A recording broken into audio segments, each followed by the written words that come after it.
Welcome, focus learners. So, you're gearing up for the Paper 8 cost accounting exam? Well, you are in exactly the right place. Today, we're building a strategic roadmap to help you navigate this dense syllabus with total confidence. We're going to distill those core concepts and highlight exactly what you need to know to succeed.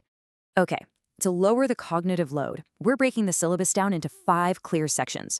We've got 1, the Paper 8 blueprint, 2, fundamentals and cost objects, 3, ascertaining cost elements, 4, cost accounting standards, and 5, core methods and techniques. Let's start with Section 1, the Paper 8 Blueprint, Understanding Your Exam Territory. Understanding the core course learning objectives here is literally half the battle won. When you look closely at the official syllabus structure straight from the Institute, it becomes crystal clear that strategic studying has to start with knowing exactly where the examiners prioritize their points. You really need to know the terrain. And the weightages, they're highly specific. A massive 40% of your score rests purely on Section A. That's your foundational, introduction, and cost bookkeeping modules. Sections B and C then split the remaining 60% equally. So building a rock-solid foundation in those early chapters, absolutely non-negotiable for a passing grade. Moving right along to Section 2, Fundamentals and Cost Objects, the building blocks. This is where we gather the essential, high-yield definitions that serve as your primary tools for the rest of the syllabus. First up, we need to draw a really clear line between financial information and cost information. It's a classic comparative framework that examiners absolutely love to test. Basically, financial information is your general economic data used for broad decisions, usually by external users. Cost information, on the other hand, is laser-focused. It's the specific financial data tied directly to the cost of a product, work, or service, and it's explicitly designed to help internal management make informed judgments. Next, let's talk about a cost object. This is defined as literally any item requiring cost measurement. It's important to remember it's not just a manufactured product. It could be a specific customer, a service provided to a hotel guest, or even an entire sales territory.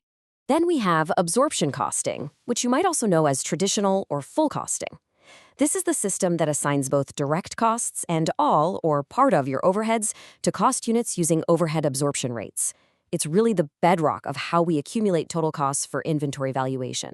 Finally, in this core definition group, there's opportunity cost. Simply put, this is the net revenue foregone by rejecting an alternative. When you're facing decision-making scenarios in your exam, like say whether to accept a special order or utilize a machine differently, factoring in this foregone revenue is absolutely crucial. All right, let's hit Section 3, Ascertaining Cost Elements, Breaking Down the Costs. We are directly tying our roadmap now to element-wise cost ascertainment.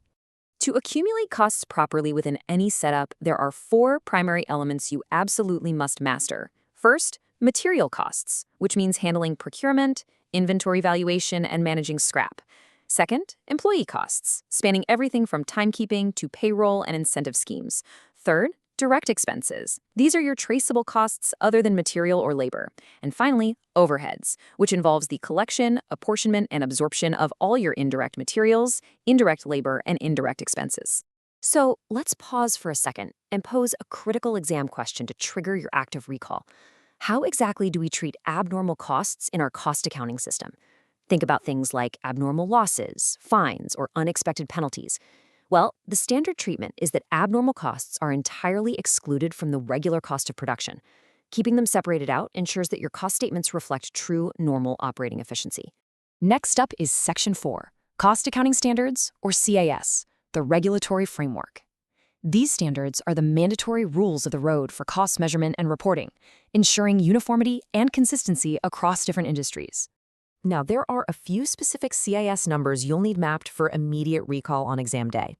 CAS 1 provides the framework for classification of cost, CAS 6 governs material cost, CAS 7 dictates employee cost, and CAS 15 handles selling and distribution overheads. Having these specific standard numbers and titles memorized is basically guaranteed points.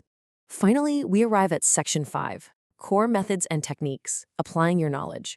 We're stepping into sections B and C of the syllabus here. This is the exciting part where foundational theory finally meets practical, managerial application. Section B covers specific methods of costing based on industry output. Job and batch costing is used for customized, specific orders, whereas contract costing tackles massive, long-term projects. If you're dealing with continuous manufacturing, you'll use process costing, which is where accounting for normal and abnormal losses plus joint-in byproducts comes into play.